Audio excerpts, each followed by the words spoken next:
أشرف الأنبياء والمرسلين سيدنا محمد وعلى آله وصحبه أجمعين. Alhamdulillah, para dimana dirahmati Allah Subhanahu wa taala, lagi dan lagi kita memanjatkan kesyukuran kita kepada Allah. Kita berada di tempat yang baru ini, dan insya-Allah kita akan meneruskan pengajian yang biasa kita mengadakan pada tiap-tiap hari Khamis selepas solat Asar, iaitu pengajian daripada kitab Ihya Ulumuddin. Kita berdoa kepada Allah Subhanahu wa taala, mudah-mudahan dengan barakah pengajian ini dan bacaan kitab yang diberkati oleh Allah Subhanahu wa taala, kita berdoa agar Allah Subhanahu wa taala mengampunkan segala dosa kita dan mengabulkan segala hajat, dan memberikan kepada kita keselamatan daripada segala musibah, daripada segala azab di dunia dan akhirat. Dan kita berdoa kepada Allah Subhanahu wa taala agar Allah membukakan hati-hati kita dengan iman dan takwa, dan menjadikan kita di antara mereka-mereka yang beriman kepada Allah dan sentiasa mengingatinya pada tiap-tiap masa dan keadaan. Mudah-mudahan Allah Subhanahu wa taala sentiasa membukakan bagi kita pintu kebaikan di akhirat, pintu kebaikan di dunia, memberikan kepada kita kebahagiaan. Amin ya rabbal alamin. Maka bersambungan daripada mana kita berhenti pada pengajian kita yang lepas, kita telah sampai kepada bahagian yang mana Al-Imam Ghazali membicarakan tentang apa yang dimaksudkan dengan ilmu fiqh dan bagaimana ilmu fiqh ini bersangkut paut dengan urusan keduniaan manusia. Maka beliau mengatakan, fa in qulta hadha in istaqama laka fi ahkamil jirahati wal hududi wal gharamati wa faslil khusumat fala yastaqimu fima yashtamilu alayhi rubu'ul ibadat min as-siyami was salati wala fima yashtamilu alayhi rubu'ul adati min al-muamalati min bayanil halal wal haram.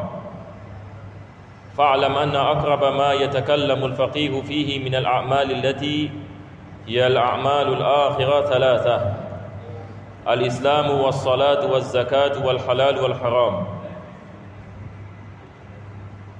Jadi beliau menunjukkan jawapan yang dibagi soalan,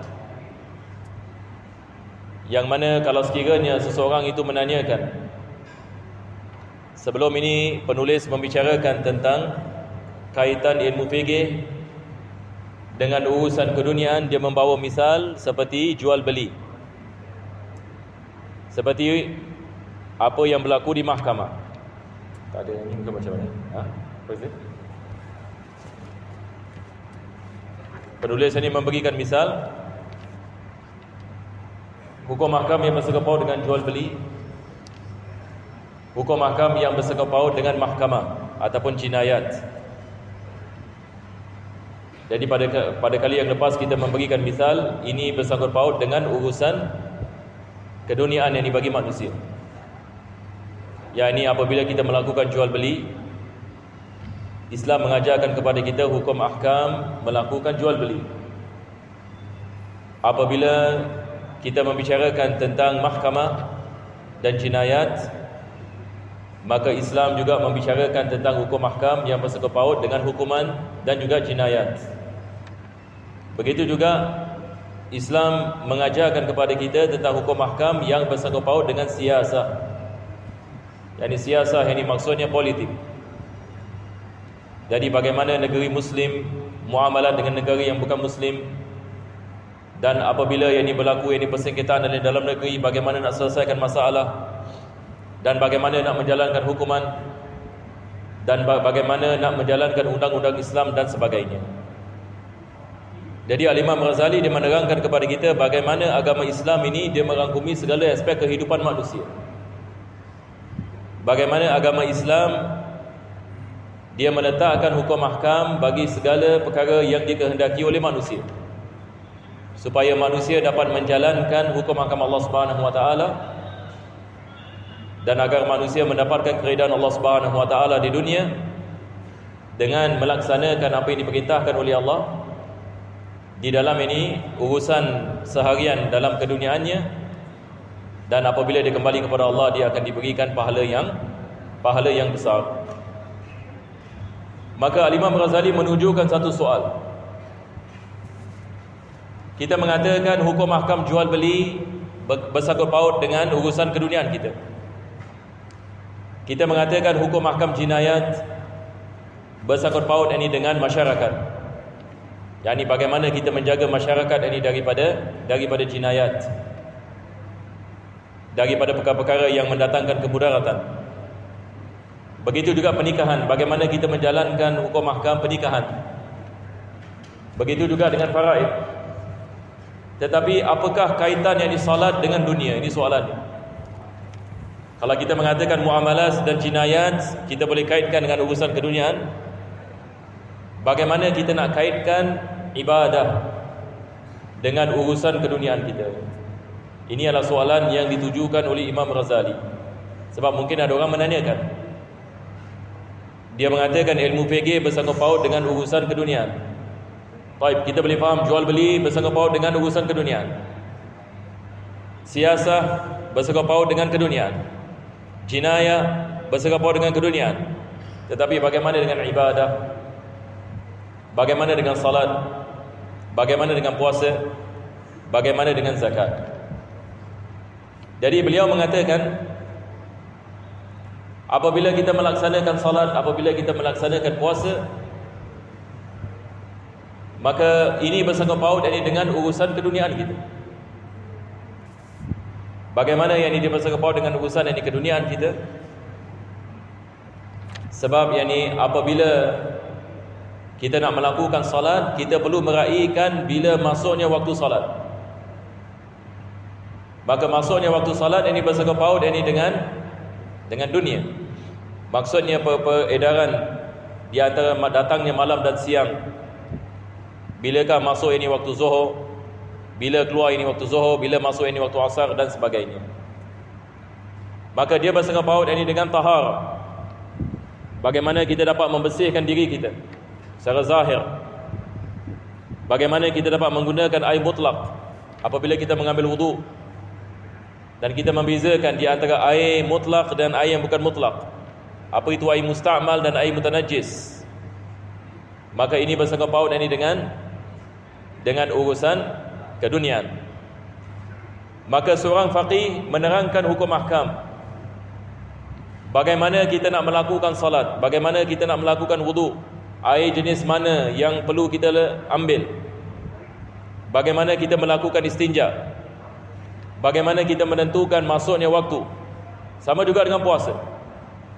Bagaimana kita lihat kepada anak bulan, bagaimana kita nak memastikan dah masuk bulan Ramadan, bagaimana kita nak memastikan dah masuk waktu untuk kita berbuka daripada puasa dan sebagainya. Sama juga dengan zakat. Zakat juga yang bersangkut paut dengan harta. Apa itu yang dimasukkan dengan nisab, apa itu yang dimasukkan dengan haul. Maka ini bersangkut paut dengan dunia. Sama juga dengan haji. Wajib kita wukuf di Arafah.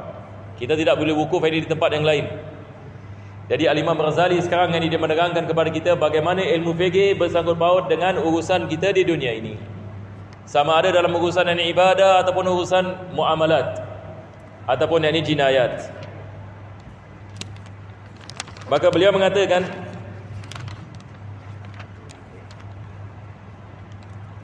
fa'lam anna aqraba ma yatakallamu al-faqihu fihi min al-a'mali allati hiya a'malul akhirah thalatha, al-islamu was-salatu waz-zakah wal-halal wal-haram. Fa idza ta'ammalta muntaha nadhar al-faqih fiha alimta annahu la yujawizu hudud ad-dunya ila al-akhirah. Wa idza arafta hadha fi hadhihi thalatha fa huwa fi ghairiha adhar. Jadi beliau menerangkan ilmu fikih ini, dia menerangkan kepada kita bagaimana kita nak melaksanakan amalan dan perbuatan bagi melaksanakan hukum ahkam Allah Subhanahu wa taala di dunia ini. Jadi ini adalah tugas dari seorang faqih. Dia menerangkan yang ini kepada manusia, bagaimana kita nak melaksanakan perbuatan ketaatan kepada Allah dan menjauhkan diri kita daripada maksiat. Maka dia membicarakan secara zahir.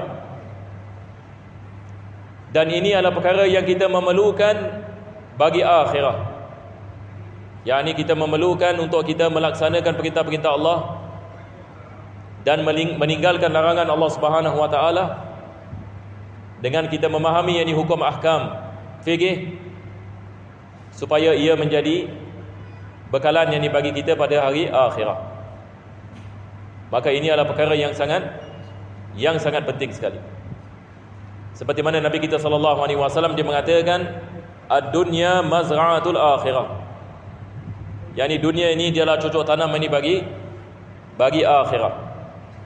Jadi soalannya adalah bagaimana kita nak memastikan amal perbuatan kita daripada kita bangun daripada tidur sampai malam bila kita nak tidur. Segala yang perbuatan kita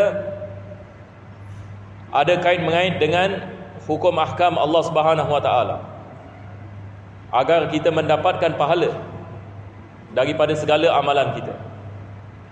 Jadi mungkin saya memberikan misal, dan ini misal biasa saya memberikan sebelum ini. Kita sebagai misal, apabila kita bangun daripada tidur, bagaimana kita nak menjadikan bangunnya kita daripada tidur ibadah, mendapatkan pahala. Walaupun ini pada zahirnya kita bangun daripada tidur seperti biasa, tetapi kalau kita bangun daripada tidur dengan kita mengingati Allah Subhanahu wa taala, kita baca doa, alhamdulillahilladzi ahyana ba'dama amatana wa ilaihin nusyur. Jadi bangun daripada tidur ini pada zahirnya urusan keduniaan kita, yakni dia berlaku di dunia. Akan tetapi kita akan mendapatkan pahalanya apabila kita menjadikan perbuatan seharian kita berkait dengan hukum Allah Subhanahu wa taala. Maka ini kaitan yang ilmu fikih dengan akhirat. Jadi apabila kita bangun daripada tidur, kita baca doa tidur. Apabila kita masuk ke dalam tandas, Islam mengajarkan kepada kita dengan kaki kiri, dan kita membaca doa. Kita minta yakni perlindungan daripada Allah Subhanahu wa taala minal khubthi wal khaba'is. Allahumma inni a'udzubika minal khubthi wal khaba'is. Maka kita masuk tandas menjadi ibadah, sebab kita kaitkan perbuatan kita seharian dengan hukum Allah Subhanahu wa taala. Jadi ini adalah perkara yang penting kita nak faham. Sebab segala perbuatan kita ada kait-mengait dengan hukum Allah Subhanahu wa taala, tapi perlu kita mengetahuinya dan bagaimana kita nak kaitkan. Maka segala-galanya memerlukan kepada niat. Kita tahu ini adalah sunnah Nabi SAW. Apabila kita masuk ke dalam tandas, kita baca doa, kita tutup kepala sebagai misal, sunnah. Apabila kita melakukan istinja, kita melakukan istinja dengan betul. Dan apabila kita keluar daripada tandas, kita baca doa keluar daripada tandas, dan kita keluar dengan kaki kanan. Bila kita masuk masjid, kita masuk masjid dengan kaki kanan. Kita keluar masjid dengan kaki kiri. Kita masuk masjid, kita niat i'tikaf, dan kita mengingati Allah Subhanahu wa taala. Maka segala yang perbuatan kita berkait dengan agama Allah Subhanahu wa taala. Bagaimana kita nak menjadikan segala perbuatan kita berkait dengan agama Allah Subhanahu wa taala? Caranya adalah dengan kita mempelajari ilmu fikih. Sebab ilmu fikih yang menerangkan kepada kita bagaimana kita nak menjadikan perbuatan seharian kita di dunia ini berkait dengan agama Allah Subhanahu wa taala. Sebab Allah menciptakan dunia bagi akhirat. Dunia ini diciptakan oleh Allah Subhanahu wa taala bagaimana kita nak menjalankan kehidupan kita 40-60 tahun, dan pada tiap-tiap masa yang berlalu kita mendapat bahagian kita daripada akhirat dengan kita mempelajari hukum ahkam yang zahir, supaya kita dapat melaksanakannya dalam kehidupan kita seharian. Kita berdoa kepada Allah Subhanahu wa taala agar Allah memberikan kepada kita taufik. Maka taufik daripada Allah yang ini adalah nikmat yang besar. Mudah-mudahan Allah Subhanahu wa taala memudahkan segala urusan kita. Amin ya rabbal alamin. Maka seterusnya beliau mengatakan, ammal islamu fayatakallamul faqihu fima yasihhu minhu wa fima yufsidu. Yani sebelum itu Al-Imam Ghazali mengatakan perkara yang disebutkan oleh seorang faqih dalam ilmu fiqih terbagi kepada 3 bahagian. Pertama sekali adalah Islam, salat dan zakat, dan halal dan haram. Jadi Al-Imam Ghazali dia bagikan kepada 3 bahagian ini. Islam, ini salat ini dan zakat, dan juga halal dan haram. Maka beliau mengatakan adapun ini Islam, maka seorang faqih menerangkan apa yang sah dan apa yang tidak sah daripada amalan. Yani ilmu fiqih mengajarkan kepada kita bagaimana kita nak melakukan satu amalan. Apakah perkara yang membatalkannya dan apakah perkara yang tidak membatalkannya. Yani sebagai misal, hukum ahkam yang bersangkut paut dengan salat dan zakat. Jadi ilmu fiqih menerangkan kepada kita apakah syarat-syarat sahnya salat, apakah syarat-syarat batalnya salat. Ini adalah bahagian yang pertama yang disebutkan oleh penulis.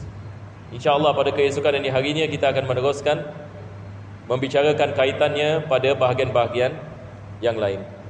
Mudah-mudahan Allah Subhanahu Wa Taala memberkati majlis kita ini dan menjadikannya yakni sebab pengampunan bagi segala dosa. Amin. Ya Rabbal Alamin. Rabbana taqabbal du'ana innaka antas samiul alim wa tub alaina innaka antat tawwabur rahim. Wakhtim bis salihati a'malana wa ajrina Allah ya karim. Bi fadli subhana rabbika bil izzati amma yasifun wa salamun alal mursalin walhamdulillahi rabbil alamin.